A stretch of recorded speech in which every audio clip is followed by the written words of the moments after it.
Hey folks, have you ever wondered what's bubbling beneath the surface of Zimbabwean politics? Well, today I've got something juicy for you.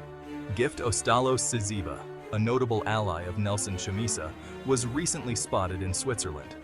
Yeah, you heard that right, Switzerland. And he wasn't alone. He was seen with Mulungisi Makanya, president of the Democratic Movement in Swaziland. Now, this has sparked a whirlwind of speculation.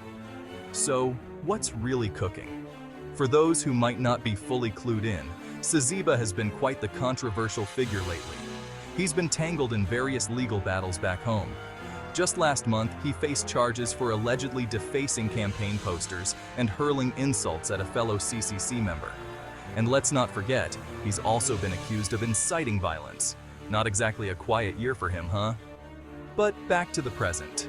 Siziba's recent appearance in Switzerland, smiling and shaking hands with Mulungisi Makanya, has raised a lot of eyebrows. Could this be a strategic move for the opposition? Perhaps building international alliances to tighten the screws on Zimbabwe's ruling party? The political chessboard is getting more intricate by the day.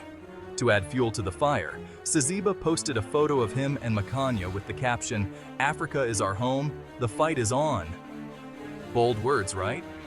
This slogan has given rise to multiple interpretations. Is it a call to unify the opposition across African nations? Or just a morale booster for his supporters back in Zimbabwe? Whatever it is, it's clear that Siziba is not backing down.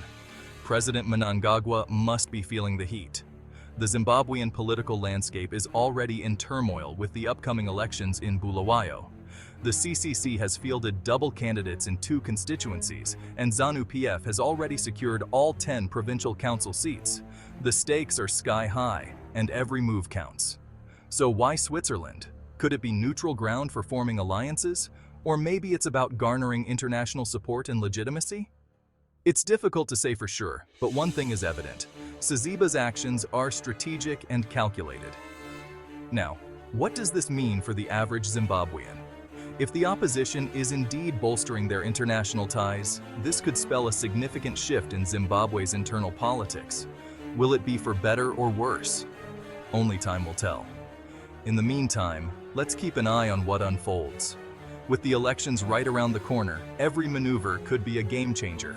So stay tuned, folks. There's a lot more to come in this political drama. Thanks for watching.